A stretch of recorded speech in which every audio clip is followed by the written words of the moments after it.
Fala pessoal, seja muito bem-vindo a mais um episódio do nosso podcast Em Miúdos. E hoje eu estou aqui com a presença ilustre do Eduardo Marques. O Eduardo ele é casado, pai de gêmeas, 47 anos, ele é superintendente comercial de uma empresa de benefícios. E tem vários hobbies legais que a gente vai conversar aqui. Tem um plano para poder viver em Portugal. Eduardo, muito obrigado pela tua presença. Vai ser um prazer muito grande falar com você. Eu que agradeço pelo convite e vamos lá, vamos bater um papo aqui. Legal, Eduardo. Então, já quero saber aqui um pouquinho sobre o que você está fazendo agora. Você é responsável comercial, superintendente comercial de uma empresa de benefícios. Conta para a gente aqui a respeito disso. Bom, eu sempre trabalhei na área de meio de pagamento, cartão de crédito, comecei a minha vida num banco que nem existe mais, né? Quando a gente começa a falar de empresas que não existem mais, a coisa vai ficando meio estranha, né? Eu comecei lá nos anos 90, num banco chamado Mercantil de São Paulo, que era um banco que acabou sendo adquirido pelo Bradesco e tal, e vim evoluindo nesses anos e estou há um ano numa empresa de meio de pagamento também, uma empresa que trabalha com essa parte de cartões de benefícios, né, para alimentação, refeição. Estou bem feliz, graças a Deus, é um mercado que ele é bastante dinâmico, né, e estou bem contente. É um trabalho que exige muito, né, de saber lidar com pessoas, né, eu tenho um time grande também, então a gente precisa estar a todo momento entendendo, né, quais são as expectativas do time, mas é bem bacana, é bem recompensador. Que legal, que legal. Isso é interessante demais, né, porque é uma questão que você vai trabalhar muito com outras empresas, né? Normalmente, Sim, né? As vendas são mais B2B, né? Ao invés de Totalmente B2C. B2B, Totalmente B2B. e eu sempre brinco que o engraçado, porque quando você fala de benefício, você está falando muitas vezes da motivação do colaborador, né? Você está falando de um produto que ele é um plus, né, em relação ao salário. E aí você tem que tomar muito cuidado com esse tipo de escolha, qual é o parceiro que você tem, qual é o tipo de benefício que você vai dar para o seu colaborador. Então, eu acho um trabalho fascinante, porque cada cliente que eu conheço, ele tem uma história diferente, tem uma necessidade diferente. Então, por exemplo, ontem eu estive numa usina, então você pensa numa usina sucroalcooleira. Então, quer dizer, ele tem lá 3 mil colaboradores, então você pensa, pô, mas eles colhem cana-de-açúcar, mas eles têm benefícios, ele tem uma série de benefícios. E aí, no outro dia, você vai visitar um banco. Então, isso é legal porque você aprende muito, e para mim é maravilhoso conhecer do cliente, sabe? É uma coisa que sempre me fascinou, é o cliente me contar, porque ele enche os olhos quando ele começa a contar do business dele, é muito interessante. Então, isso é bacana, a gente acaba se apaixonando pela área. E deixa eu te fazer uma pergunta também dentro dessa área. O pessoal que trabalha com a gente já vai estar interessado aqui, né? Nessa questão. Vou deixar o contato no final aqui do podcast. É isso aí, pode deixar. Por exemplo, você já tem uma carteira de benefícios e aí você conversa com as empresas e vai direcionando conforme esses benefícios, ou a empresa traz a princípio, a sua necessidade e você atrai também outras oportunidades de benefício. Como é que funciona isso? Então, nós temos um portfólio bem amplo, que vão desde soluções para alimentação, refeição, que são carro-chefe, mas toda a parte de incentivos, premiações também, muito para equipes de vendas, né? A gente trabalha muito com esse foco, né? Essa parte de gestão também de combustíveis, gestão de frotas. Então, nós temos um portfólio já bem amplo, mas, é claro, cada solução é customizada, porque um cliente nunca vai ser igual ao outro. Então, assim, apesar de você ter uma solução pronta, você sempre tem que acabar fazendo algum relatório específico, algum tipo como eu diria assim, de uma manutenção, algum tipo de adaptação no teu produto, entendeu? E isso fez com que a gente crescesse muito também no segmento. A minha empresa está 24 anos no mercado. Pode falar o nome da empresa, fica à vontade. O nome da empresa é Volos, uma empresa que nasceu lá em Goiás. Eu estou em São Paulo, tá? Mas a empresa nasceu em Goiás há 24 anos atrás, e justamente a gente cresceu muito nesse lado, fazendo o quê? Entendendo o cliente e nos adaptando às necessidades dele, não entregando uma solução pronta, que ele não conseguia ter nenhum tipo de adaptação, sabe? Ou, por exemplo, o que acontece muito com o meu cliente? Ele precisa de um relatório, algo que ele precisa especificamente para a operação dele. E muitas empresas, eu já vim de outras empresas do segmento, elas falam, olha, minha solução é essa e acabou. Então, nós temos toda essa facilidade de adaptação, de criação. A gente faz um trabalho mesmo, que eu falo aqui que é um trabalho de alfaiataria. Então, você vem, entende qual é o tipo de necessidade do cliente e aí faz uma proposta. Então, eu sempre digo que eu nunca vou num cliente com a proposta pronta. Eu faço primeiro uma reunião, o meu time, né? Nós fazemos uma reunião para entender o cliente. É uma reunião que eu falo que é 90% ouvir e 10% falar. E depois nós voltamos com uma proposta. A gente nunca vai com a proposta pronta. Legal, legal. Isso é muito interessante. Por exemplo, eu tenho uma vontade, assim como o nosso time interno, lógico, tudo é para quem quiser, né? Mas eu gostaria muito de ter a possibilidade de trazer o benefício do pessoal fazer um curso de inglês, um curso de um outro idioma, sabe? Eu acho isso muito legal, assim, agrega muito na vida da pessoa, né? Uma outra língua, né? E outras coisas mais, né? Porque algumas empresas até oferecem questão referente a exercício físico, né? Academia. Tem vários tipos de benefícios, eu acho isso muito legal. É algo que eu já até conversei internamente com o pessoal a respeito disso, mas de fato é algo que eu acho muito legal e de fato foi o que você falou. Agrega muito na realização do colaborador, né? É algo que traz um valor para ele que às vezes é até superior, digamos assim, até falando em relação ao idioma, do que às vezes um aumento de X reais, né? Aquilo traz um ganho para ele muito maior. E pegando um gancho nisso que você está falando, uma coisa que aconteceu muito durante a pandemia é que todo mundo deixou de treinar, né? Eu que engordei 12 quilos, fui pai, a pandemia foi uma mudança assim de 180 graus na minha vida. E aí, mas o que acontece? Nós vimos uma oportunidade de criar um produto que é um cartão saúde, que é justamente isso. A empresa ela dá um valor para o colaborador e ele faz o que ele quiser. Então, ele pode gastar em clínicas, por exemplo, massagem, ou academia, estética, né? Ou ele pode fazer estética. Então, ele busca isso. E isso é impressionante, Fábio, porque explodiu de vender. A gente achava que ia ser um produto de nicho para que algumas empresas mais focadas nisso colocassem como benefício para o colaborador. Foi um dos produtos que virou carro-chefe e até hoje ele tem uma venda interessante. Agora a gente acabou evoluindo para um produto que chama cartão flexível, que você tem 8 benefícios dentro de um único cartão, né? Então, uma das modalidades é isso. Muitas empresas estão contratando esse produto para colocar uma verba lá para saúde, para algum tipo de academia, ou até, como você falou, para de repente eu não vou pagar um curso, mas eu vou dar um valor, o colaborador completa, então você pode colocar como um auxílio educação. Então a gente percebe que cada vez mais a preocupação da empresa, ela está sendo em atrair e reter os bons profissionais. E assim, aqui quando a gente fala, a briga é grande, porque às vezes o salário é o mesmo, mas o benefício é que faz o colaborador mudar de empresa, né? Sim, nossa, isso é muito legal. Com certeza depois a gente vai conversar para eu conhecer um pouquinho mais aí da sua empresa, né, do seu trabalho, porque é algo que eu tenho muito interesse mesmo, né, de valorizar o nosso time interno, né, de trazer desenvolvimento para o pessoal, né, pessoal, profissional, né, saúde, né, eu acho isso muito importante porque sem essas coisas a vida fica muito mais difícil, né, porque você tem muita dificuldade para poder, saúde então, né, eu não tinha hábito nenhum de fazer exercício, zero, poxa, isso tem me feito muito bem, né, a partir de já tem um tempinho, né, que eu estou fazendo, e, poxa, é completamente diferente o ânimo, a gente não entende muitas vezes, né, tô chateado, tô cansado, quando vai ver é uma falta de atividade física, é uma alimentação inadequada, é dormir tarde, né, então, né, isso tem sido falado, né, muitas vezes, e quem sabe você trazendo isso como um benefício, como uma coisa positiva, isso pode evoluir o desempenho da equipe interna, né? Sem dúvida, isso gera um resultado positivo, né?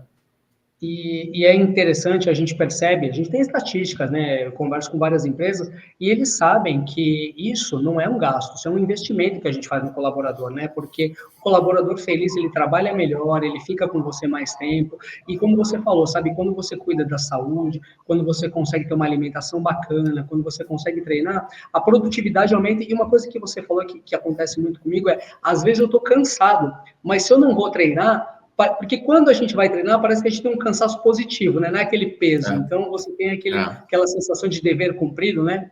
Eu estou voltando a treinar também, né? Como eu comentei, eu sou pai de gêmeas, elas têm 3 anos, e aí fui pai aos 44 anos. Então, você sabe que a energia acaba não sendo tão, né? A gente acaba tendo mais know-how, mas o fôlego diminui um pouco.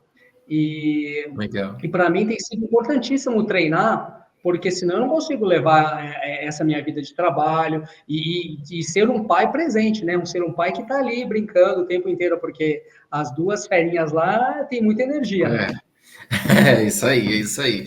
E agora, queria fazer um paralelo aqui rápido, né? Que você é uma pessoa que gosta muito de desenhar, né? Fiquei sabendo disso.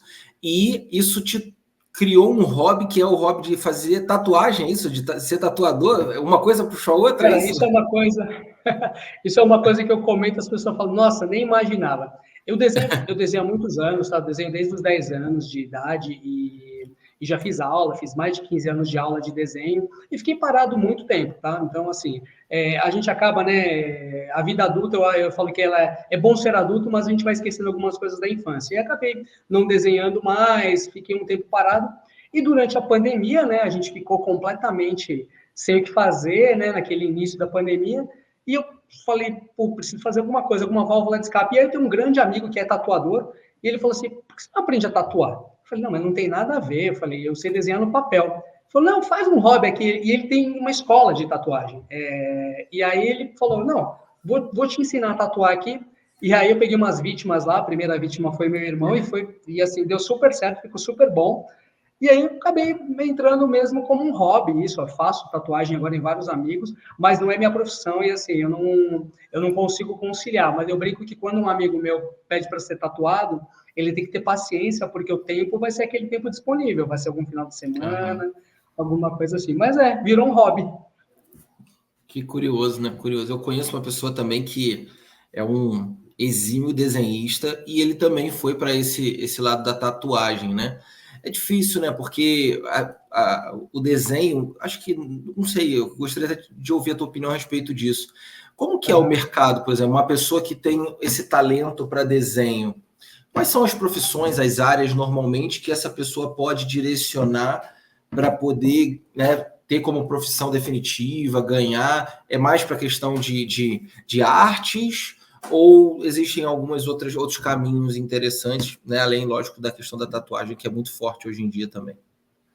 Olha, eu vou te falar que quando eu comecei a desenhar, isso eu estou falando nos anos 90, o mundo do desenho, era o que você falou, era bem restrito às artes plásticas. E aí acabava que Uhum. quando você ia pensar numa carreira, você falava, pô, eu não sei se essas. Porque aí, assim, né, eu não sou nenhum Van Gogh, não sou nenhum. E aí você pensa, você fala, pô, eu acho que eu posso desenhar bem, mas ou você ia para alguma área, por exemplo, na minha época eu acabei fazendo depois um curso de desenho mecânico, aí você pode ir Uhum. para uma área de projetista e tudo mais.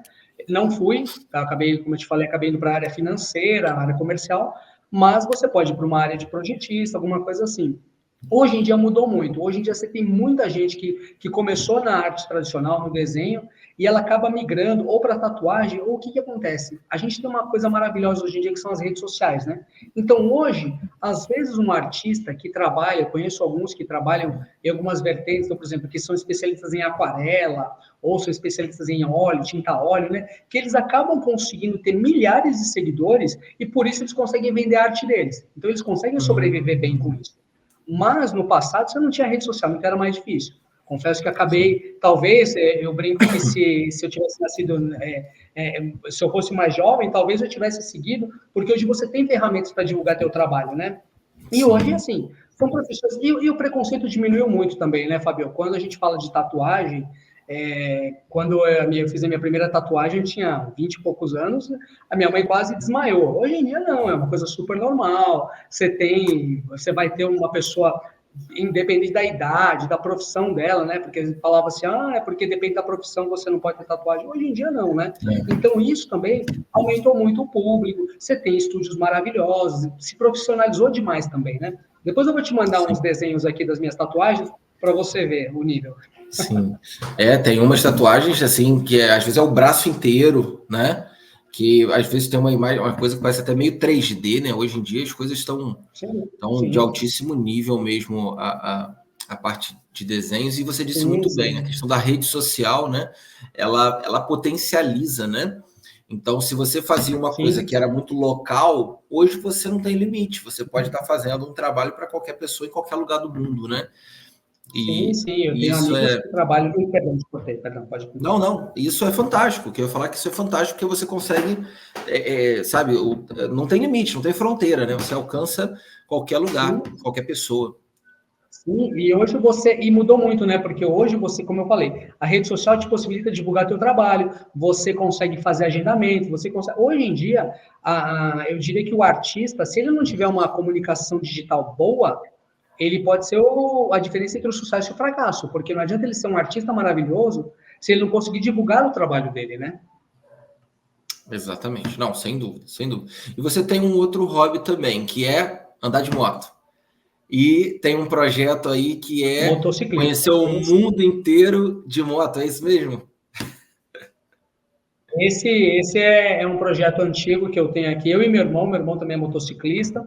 A gente já fez algumas viagens assim dentro do Brasil, a gente já foi até o Atacama de moto. Agora a gente está um pouco mais devagar, mas assim, a gente tem um plano de fazer um tour aí pelo mundo, pelo menos pela Europa, tá? A gente começou, até né, o nosso primeiro contato com a Aliança foi porque há 10 anos atrás a gente fez um tour pela Europa, eu e minha esposa, e meu irmão e a esposa, e a gente não tinha filhos ainda, e a gente conheceu, mas assim, passamos rápido pelo Portugal, Itália, França, e aí, assim, um amigo nosso falou, pô, por que vocês não fizeram esse tour de moto? E a gente nem sabia que tinha empresas especializadas que faziam esses tours de moto, hoje a gente até acompanha algumas, e aí, assim, pô, surgiu a ideia falei, não, então, em vez de fazer o tour, vamos morar, de repente, em Portugal. Mas o sonho é dar a volta ao mundo de motocicleta. Claro que assim, né, Fábio? Eu sempre brinco que a gente vai refazendo nossos planos a todo momento, né? Porque quando a gente pensou a primeira vez em dar a volta ao mundo de motocicleta, eu não tinha filhas. E agora eu tenho que pensar um pouco, então assim, eu tenho que fazer por etapas as minhas viagens de moto, né? Porque eu gosto de ser um pai presente, você vê que eu sempre comento delas, e é muito legal porque elas já amam moto, tá claro, elas têm 3 anos, elas não andam de moto, mas eu ponho elas em cima do banco, elas sentem, eu falo assim, a gente vai criando a paixão dessa forma, né? Funciona a Sim. moto. E aí, assim, é um plano que a gente tem, sim, a médio ou longo prazo, né? Mas tá firme aí, a gente tá. E uma das primeiras etapas vai ser a gente se mudar para Portugal. A gente tem plano aí de, assim que conseguirmos toda a documentação, gostaríamos de ir, sim, família inteira. Não só a minha, como a do meu irmão, que também tá com vocês aí no processo. Muito legal isso, porque eu vivo em Portugal e a gente percebe muito forte, né, a questão do motorhome, que é aquela casa, né, que você Sim, vai ali. Isso, assim, você vai passa por lugares que são pontos, né, de encontro, locais para as pessoas dormirem, estacionarem, e são muitos, muitos, sim. muitos. Você está passando nas estradas, você vai sempre encontrar um motorhome, porque você vê, né? Isso é uma questão muito cultural e é interessantíssimo, porque primeiro que você tem excelentes estradas, né? Então isso já te ajuda muito, né? Uma outra questão é a questão da segurança também, né? Que você está ali dentro Sem dúvida. daquele carro, né, dentro daquela estrutura, e está ali toda a tua família, estão ali todos os seus pertences, seus documentos, suas coisas, né? Ou seja, entre aspas, aqui é um alvo fácil, né? Então, Sim. você ter uma segurança, nossa, isso é fundamental, né? E dependendo da época do ano, por exemplo, agora a gente está no verão, né?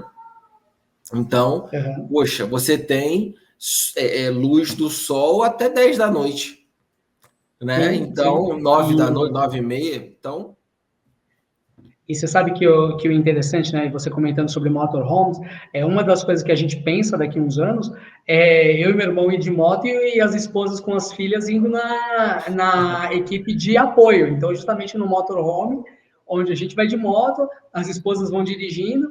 Um dia elas já gostaram de ser garupa, né, mas hoje elas vão ficar nessa parte de apoio, e é uma das ideias também. legal, legal, muito bom. E me conta um pouquinho mais sobre esse seu plano aí de mudança, né? Você, né, lógico, o processo está em andamento, ele requer aí um tempo, né, das análises lá por parte do governo português, mas a sua ideia saiu a documentação na mesma hora já se mudar, ou ainda é algo que você pensa um pouquinho mais para frente, após dá mais um tempinho depois da conclusão? Olha, a gente tem, eu tenho amigos que já moram em Portugal, tá? Então, assim, eles têm me dado também muitas dicas, porque já foram, e aí também eu acompanho vocês aí, quando eu conheci também, eu comecei a acompanhar, e o que vocês passam, você passa é muito alinhado ao que aconteceu com a vida dos meus amigos. Então, assim, uns já foram meio na loucura, e eu não acho que seria o nosso perfil, e outros já foram de uma maneira mais pensada. Então, assim, olha, vou mudar, já quero ter casa, já quero ter alguma coisa, ou empreender, ou ter algum emprego aí em Portugal, tá? Então, assim, a minha vontade talvez seja mais próxima de empreender em Portugal, Uhum. e aí a gente tem algumas veias de alguns focos de negócio aqui que nós estamos buscando, não só eu como meu irmão, ele também já tem alguns amigos que trabalham. Então eu diria para você que assim, quando sair tudo, talvez a gente vá, mas assim, sabe aquela primeira viagem de reconhecimento? Então a gente vai entender, Boa. visitar imóveis, entender alguns business que nós já estamos olhando aqui, para não sair com a cara e com a coragem. A gente não quer fazer aquela coisa de pegar tudo e ir de uma vez. Então, a gente quer fazer de uma forma Sim. pensada, porque eu acho que quando a gente faz a coisa estruturada, a tendência de dar certo é maior, né? Totalmente, totalmente. Isso é o que eu falo todo dia, em todos os vídeos. Quando você consegue fazer um planejamento, ter uma tranquilidade, isso que você está falando é perfeito. Eu apoio muito isso, que é uma viagem de reconhecimento mesmo, né? Você chegar, bom, vou visitar, vou ver qual a região que eu gosto, né? Por exemplo, existem pessoas que gostam de frio, outras pessoas não gostam. Então, Sim. eu gosto de frio, sei lidar com frio bem. Então você pode, por exemplo, procurar um pouco mais ao norte de Portugal. Não, para mim tem que Sim. ser mais quente. Então você vai procurar do meio para baixo, né? Por exemplo. Lógico, as estações são muito, muito bem definidas, né? Eu já sou o cara do Mas, calor. Eu sou um do exato. calor, entendeu? Então, aí você, por exemplo, já tem uma ideia, né? Aí vem as outras questões, por exemplo, a qual área que a pessoa vai trabalhar? Ela precisa estar nos grandes centros, ou ela pode estar um pouquinho mais afastada? Não, o trabalho da Sim, pessoa é remoto, então não muda nada. Então ela pode morar sim, desde o interiorzão de Portugal ou num grande centro, não tem problema. sim, Eu tenho filhos, como o seu caso, eu tenho filhos pequenos, então vou necessitar de escolas. Então, assim, veja como você falou, né? Não tem como ser um copia e cola. Cada não. pessoa, cada família tem a sua particularidade, tem o seu detalhe e precisa ser, de fato, analisado com cuidado. Você falou que você tem amigos que já moram em Portugal. Você sabe qual a região que eles Sim. moram? Eu tenho um amigo que mora numa cidade chamada Leiria, que inclusive é a cidade onde meu avô nasceu, Sim, e eu tenho amigos que moram em Lisboa. E certo. aí, por exemplo, é o que a gente conhece, assim, E eu, quando estive lá, eu visitei a cidade do meu avô também, Leiria, eu visitei... eu fiz aquele tour, você conhece, né? Aquele quando você vai com pouco Aham. tempo e você conhece tudo e não conhece nada, né? E, e aí, justamente, a ideia porque eu comento com a minha esposa, e aí até eu queria fazer uma menção honrosa, porque minha esposa é gerente de planejamento, e para isso, Fabio, ela é incrível, porque ela faz um checklist de tudo. Então, isso que você falou, escola das crianças, região, tem que ser lugar quente, olha, tem que ter infraestrutura hospitalar, tem que ter não sei o quê. Ela, para tudo, ela faz isso. Quando nós mudamos aqui, porque eu trabalho em São Paulo, mas eu moro numa cidade próxima aqui de São Paulo, que é Indaiatuba, fica a 100 quilômetros de São Paulo. Sim. E quando nós mudamos, ela fez um checklist, porque ela falou assim, olha, tem que ter estrutura escolar, tem que ter estrutura hospitalar, tem que ser próximo de São Paulo, porque a gente vai uma vez por semana para o escritório. Então, para isso, eu falo que ela é minha planejadora, eu falo que eu venho com a ideia e ela coloca no papel. Então, isso ajuda demais. Sem E, dúvida. e aí, uma coisa que a gente tem falado, por exemplo, é que essa viagem, porque uma coisa é viagem de turismo, outra coisa é viagem que eu diria de reconhecimento, que é isso que Sim, você falou. Então, vou ver casa, eu vou ver imóvel, eu estou vendo alguns business. Então, assim, é com uma viagem completamente diferente, né? Teu objetivo é outro, totalmente. né? Não é ficar passeando, né? Então, a Totalmente. Eu gente tem falo que para as fazer. pessoas, para as pessoas o seguinte, falo assim, toda viagem de turismo, você vai ter a melhor experiência do mundo. Por quê? Sim. Você está indo no ponto turístico, ou seja, no melhor Você está lugar gastando daquela dinheiro, região. né? Você está gastando dinheiro e está indo no melhor lugar da região. Então, toda viagem de turismo, ela é boa. Toda. Sim. Agora, o que é importante quando uma pessoa vai fazer uma viagem de reconhecimento, como você bem disse? É importante que ela analise o trânsito, é importante que ela analise a estrutura dos imóveis. Essa aqui é uma região com bons imóveis ou com imóveis mais velhos. A questão hospitalar, como você bem disse, né? A questão, dependendo da realidade ali da pessoa, se ela vai utilizar transportes públicos, se é uma região que tem trem, que tem ônibus, que tem metrô. Ou seja, todo esse entorno da infraestrutura, ela é muito importante para ser analisada. E, de novo, a gente cai naquela história. Depende da família, depende das necessidades de cada um. Por exemplo, universidade, dependendo da idade dos filhos, né? Estar de uma forma acessível a uma universidade é muito interessante. Agora, em relação a Portugal, a gente tem um benefício, né? Portugal é pequeno. Então, tudo é perto. Tudo é perto. É verdade. E você sabe que o interessante, e uma das coisas, claro, o idioma também facilita muito, apesar da gente, né? A gente acha que quem fala português aqui fala português em Portugal, a gente sabe que não, né? Até vi um post de vocês falando sobre aula de português de Portugal, e eu acho sensacional, porque a gente dá muita gafe, né? E outra coisa é isso, a distância, porque quando você mora em São Paulo, eu vim de uma época, né, que você atravessava a cidade para trabalhar. Então, assim, eu morava num extremo, trabalhava em outro, eu andava 50 quilômetros por dia para ir e 50 para voltar. Então, claro, a gente quer essa comodidade, mas é o que eu falei, o que vai ser mandatório, quando a gente tem filhos, né, eu vi que você tem filhos também, todas as nossas decisões começam a ser pautadas por base deles, né? Então, eu falei assim, a gente tem que ter uma estrutura, como você falou, de fácil locomoção, escola, e aí a gente acaba até se virando, a gente até tolera algumas coisas, né? Mas a estrutura tem que ser mandatória para elas. E realmente é isso que você está falando. Quando a gente tem, né, filhos pequenos, tudo a gente faz a partir deles, né? A gente decide a vida a partir deles. Por exemplo, existem pessoas que têm uma rotina de viagem que é comum, né? Ela tem que viajar bastante. Então, às vezes, morar mais próximo de um aeroporto faz mais sentido. Outras vão viajar esporadicamente. Então, você sabe que vai ser um dia de desgaste, um dia cansativo, mas vai ser um dia só. E aí você não precisa ter todo o custo de aeroporto. Isso é muito interessante porque quando a gente trata, e aí fazendo uma comparação, né? Eu sou natural do Rio de Janeiro, morava em São Paulo. Poxa, eu estava acostumado a gastar muitas horas no trânsito, muitas horas. Quando você se muda, né, no meu caso aí, por exemplo, a Portugal, eu brinco com o pessoal e falo que eu estou a 10 minutos de tudo. Então, olha quanto tempo sobra na nossa vida que a gente muitas vezes não calcula pelo simples fato de ter uma logística mais facilitada, né? Isso, de fato, Mas você sabe que... Mas você sabe que quando eu aceitei o convite para trabalhar na Volos, uma das coisas que eu disse era assim, eu trabalhava num formato híbrido, mas assim, eu estava em reuniões sempre assim, eu estava em reuniões das 7h30 da manhã às 9h30 da noite na empresa que eu estava anteriormente, e eu queria ficar mais próximo das minhas filhas, e tempo de qualidade, porque não adianta você estar em casa, e elas estão na escolinha e tal, mas você ter que ficar em reunião o dia inteiro, acaba sendo um transtorno, porque a criança não entende, e uma das condições de eu vir para Volos foi que eu brinquei com eles assim, ó, eu gosto de pegar, trocar as minhas filhas, levá-las para a escola e depois eu começo a trabalhar. E no final do dia eu posso trabalhar até de madrugada, eu posso trabalhar finais de semana, mas o horário de buscá-la, claro, a gente vai ter exceções, vai ter momentos que você vai precisar viajar, ou que eu preciso estar em alguma reunião, mas no dia a dia, no normal, eu trabalho em casa 90% do tempo, então geralmente eu pego, quando é 5h30, eu paro um pouquinho, eu pego elas na escola,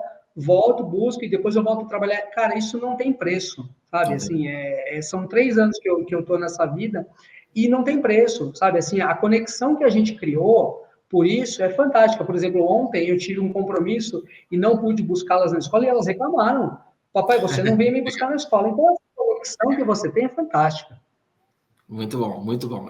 Muito legal. Participar de eventos infantis da escola, né? Isso vai marcando ali a infância da criança, né? Trazendo mais confiança. Poxa, isso são coisas, Eduardo, que a gente, por vivermos em cidades grandes, né? Em um país também continental, a gente se acostumou a achar normal que faz parte estar longe, que faz parte gastar muitas horas, que faz parte, né, a gente ter uma logística prejudicada, né? A gente se acostumou com isso, né? Só que a gente não tem noção do quanto isso impacta na nossa saúde, a gente não tem noção o quanto isso impacta no nosso desempenho profissional, nos nossos relacionamentos, seja marido e mulher, casamento, amigos, porque a gente se torna mais estressado. A verdade é que a gente... Imagina, você está ali dirigindo, por exemplo, se estiver dirigindo, né, 1 hora, a tensão que é dirigir, né? A atenção que você precisa e a tensão que é, né? Aí você tem... Ou está num transporte público, a dificuldade que é entrar nesse transporte público, porque tem muita gente também, está sobrecarregado. Fora questões de poluição e todas essas coisas que a gente... por exemplo, eu tenho um filho com 5 anos de idade, né? A gente morava em São Paulo, todo mês, nós tínhamos que colocar aquela bombinha nele, porque ele tinha problema respiratório. Nós fomos para Portugal, ele não usou mais. Aí eu pergunto para você, no tempo, imagina isso daqui a 10 anos, como que vai estar o organismo dele tomando aquela bombinha todo dia, todo mês, e agora que ele usa uma vez no ano, quando acontece? Exato. Mas você falou tudo, porque assim, e engraçado porque a nossa ida para o interior também foi, claro, buscando uma melhoria na qualidade de vida, buscando justamente essa questão do trânsito, essa questão do custo também, porque morar no interior é bem mais barato do que morar aqui na capital. Hoje eu estou no escritório, inclusive, mas é isso. E aí, Fábio, você tocou uma coisa que é importantíssima. Quanto isso ao longo, né, de uma vida, né? Por exemplo, você falou 10 anos, o tempo no trânsito, o tempo que a gente deixa de estar com os nossos filhos, né? Tempo de qualidade, né? Porque eu falo, às vezes, essas 2 horas são aquelas 2 horas que seria o tempo de você chegar e já estar dormindo. Entendeu? Assim, porque às vezes você está trabalhando 6 horas, você chega em casa às 8, já aconteceu de chegar elas estarem dormindo, 8h30, 9. Então, se você tem esse privilégio de poder trabalhar em casa, a gente sabe que não é para todas as profissões, que existem momentos que você tem que estar, porque eu viajo também, ou que eu tenho alguma reunião até mais tarde, mas que isso não pode ser regra, né? Você tem que... o tempo de qualidade tem que ser a regra. E isso é uma coisa que esses novos tempos têm trazido e eu acho que nunca mais vai voltar. Eu acredito muito no formato híbrido, né? Onde, às vezes, você tem que visitar cliente, você tem que vir para a empresa, mas eu acho que o presencial 100%, tirando algumas profissões, não faz mais sentido, né? Sim. Hoje o nosso time é híbrido, né? A maior parte dele trabalha home, né? Em várias cidades. Eu acredito muito nisso também. Eu acredito que lógico, como você bem disse, para algumas profissões é um caminho quase que sem volta, né? E eu acho que isso é muito bom. Né? A pessoa...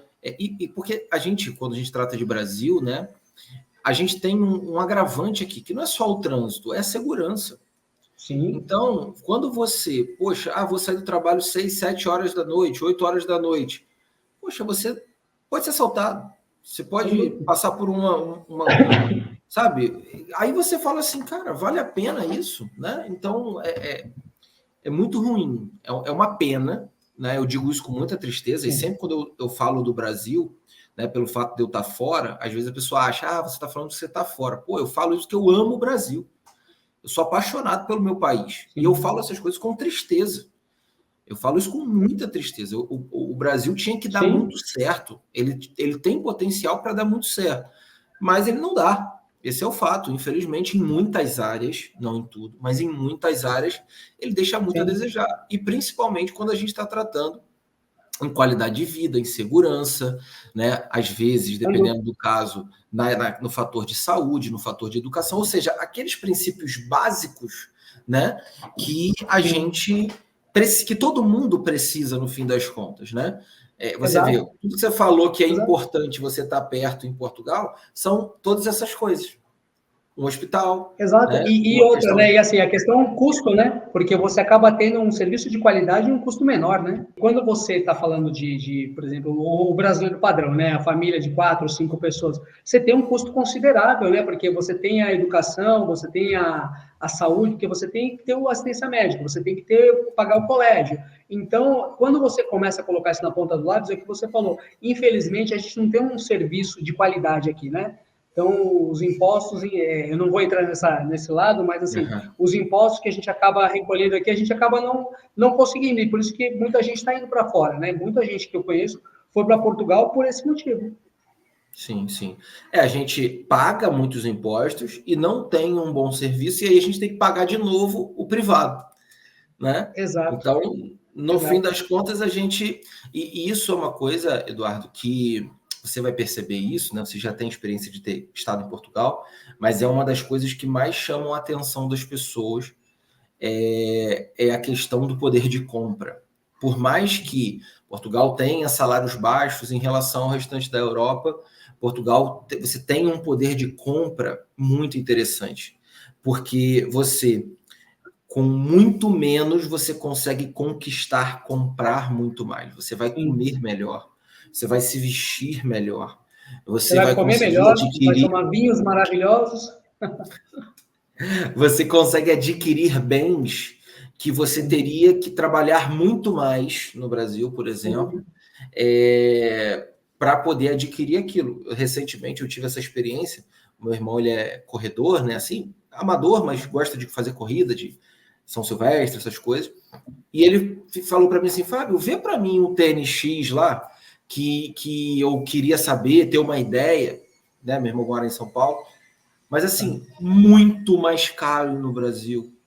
Aí você pega, é o mesmo tênis, é o mesmo material, é a mesma marca, só que é uma carga de impostos absurda que faz com que o tênis custe cinco vezes mais, né? E aí você vai ver outras coisas, né?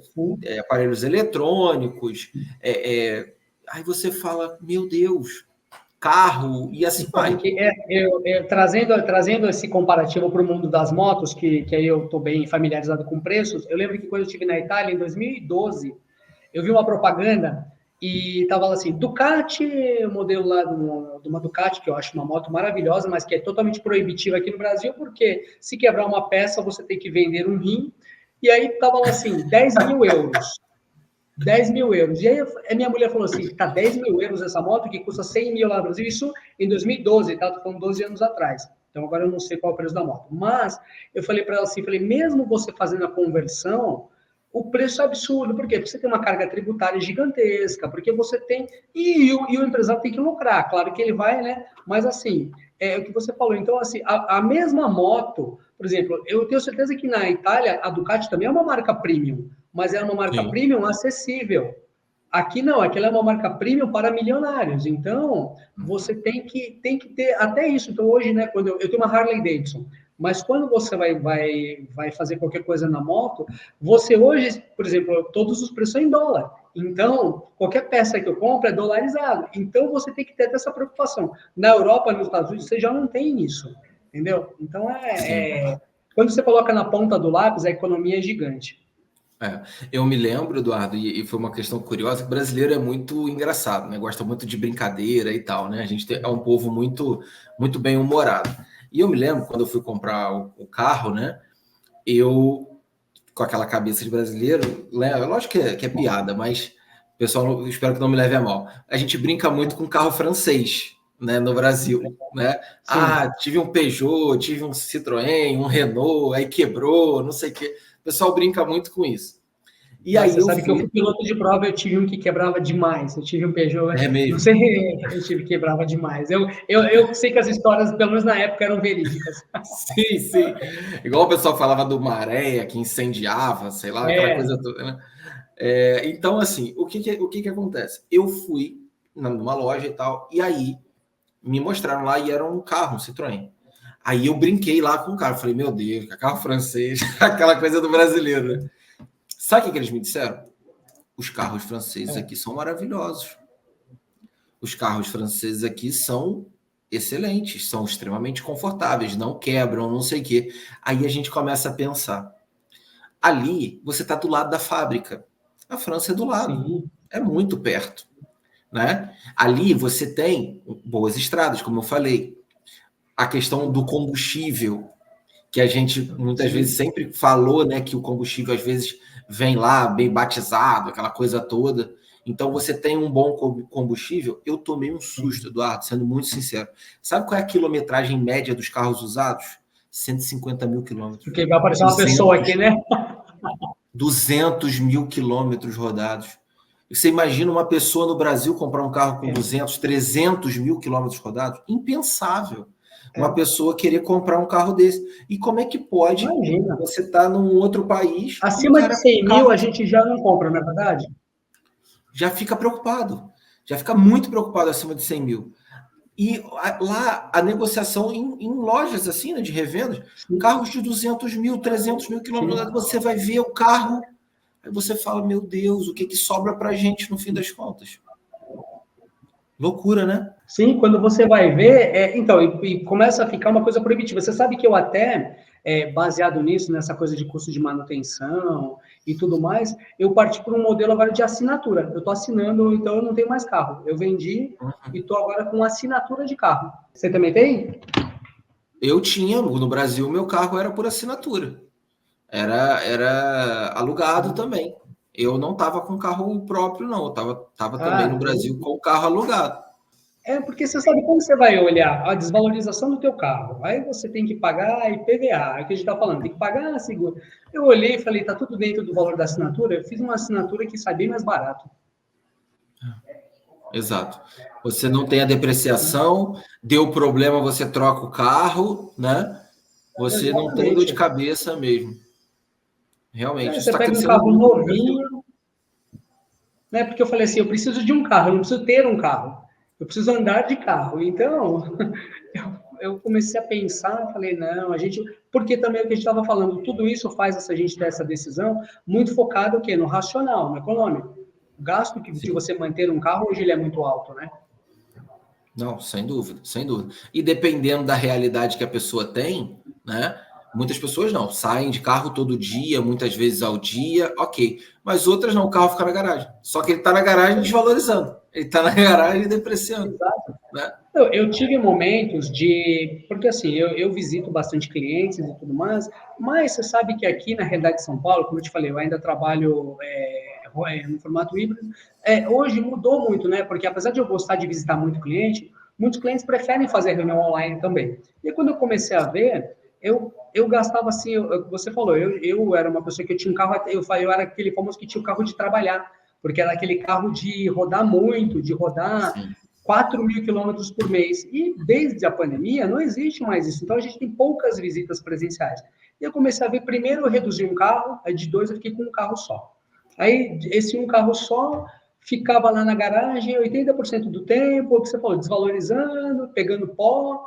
E aí eu falei assim, quer saber? Eu vou vender esse carro, vou guardar o dinheiro e assinei, fiz um plano de assinatura, a melhor coisa, entendeu? A gente tem que ser racional com o nosso, né? Porque às vezes o carro ele acaba sendo uma coisa de emoção.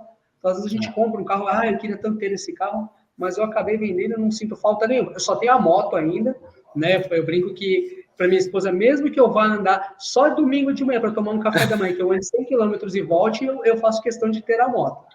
Mas o resto, não faço questão. Aí é paixão mesmo, aí ninguém tira. Aí não dá, sabe? Eu falei, poxa, eu brinco que a gente precisa ter alguma coisa, né, para irritar a gente às vezes, porque assim, como eu te falei, quando você vive tanto assim o motociclismo, meu pai já era motociclista, tem horas que assim, você fala, pô, por que eu estou gastando dinheiro com esse negócio? Mas aí você fala, mas é o meu hobby, entende? Então, Uhum. precisa ter alguma coisa assim, né? Sim, e no final das contas é aquilo que a gente estava falando, né? A vida ela é composta por responsabilidades, que são as coisas que a gente tem que fazer, não tem jeito, né?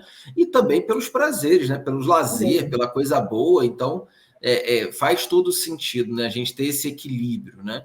Isso, Sim, de fato, é muito bom e importantíssimo ser cultivado, né? Você vê, por exemplo, hoje você está com as suas... São duas meninas, né? com duas São meninas, Laura e duas Alice. meninas. A Laura e a Alice, então, de 3 aninhos. Hoje, você, por exemplo, vai fazer uma viagem, você já pensa nelas. O que você vai conseguir para elas? O local Sim, tem que ser bom para elas. Né? Então, a nossa vida ela vai passando por muitas mudanças, por muitas transformações, mas marcar os momentos de forma sim. inesquecível, né? De forma inesquecível, é fundamental. E isso a gente vai trazer paixões da infância, como você falou lá do desenho, tem outras coisas que a gente vai construindo na adolescência, que não sei se foram as motos já na adolescência ou já na infância, mas você vai trazendo essas coisas boas ao longo de toda a vida e vai passando isso para as próximas gerações, né? Exatamente, é uma conexão de família, né? Eu brinco que meu pai me apresentou para o meu irmão a paixão pelas motos, e elas, assim, não sei se vão ser motociclistas ou não, mas eu já vou ensinando pelo menos o caminho, o bom caminho. E aí é uma questão de uma opção delas. Mas isso que você falou é verdade, a gente tem que equilibrar, né? Eu acho que se você não tiver uma válvula de escape, se você não tiver uma paixão, a vida fica cinza, né? Com certeza. Com certeza. É verdade, é verdade. É muito necessário a gente ter algo para se alegrar, né?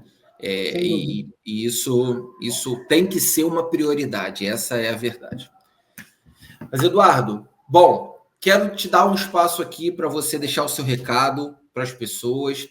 Você pode falar um pouquinho, deixar suas redes sociais, o pessoal que quiser conversar com você, deixar as redes sociais da empresa que você está trabalhando agora, o pessoal que quiser também entrar em contato com você. E, com certeza, você está mais do que convidado aí para um próximo bate-papo. Tem muita coisa para acontecer aí na sua vida, muitas experiências, né, novas. Com essa questão em relação à mudança para Portugal, conta com a gente vai caminhar com você, claro, com a sua família até o fim do processo. Eu falo assim, ó, a gente vai estar junto até depois do fim.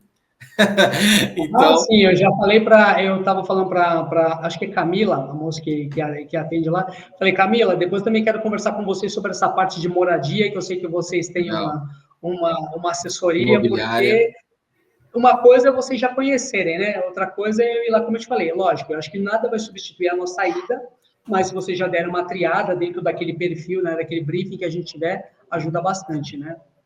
Com certeza, com certeza. Bom, Fabio, pode deixar suas redes sociais, fica à vontade, o espaço é seu. Pô, obrigado, quero agradecer pelo papo, foi um prazer te conhecer. Agora eu entendo por que as pessoas são tão legais, porque, né, a gente acaba, né, o colaborador acaba sendo um reflexo do gestor, então, e a gente sempre tem tão bem tratado pelo teu time aí, então estão de parabéns. Minhas redes sociais, quem quiser seguir aí, meu Instagram é emarquesafonso, a rede social da Volos é Volos Benefícios. Vai ser um prazer falar com vocês, atendê-los, e o que precisar, estou à disposição, cara. Muito obrigado pelo papo, foi muito legal, gostei bastante. Maravilha, Eduardo. O prazer foi todo meu. E para você que está assistindo a gente aqui até o final, muito obrigado e até o próximo. Tchau, pessoal. Obrigado, Eduardo. Até a próxima. Até mais. Tchau, tchau. Tchau, Valeu, tchau. tchau.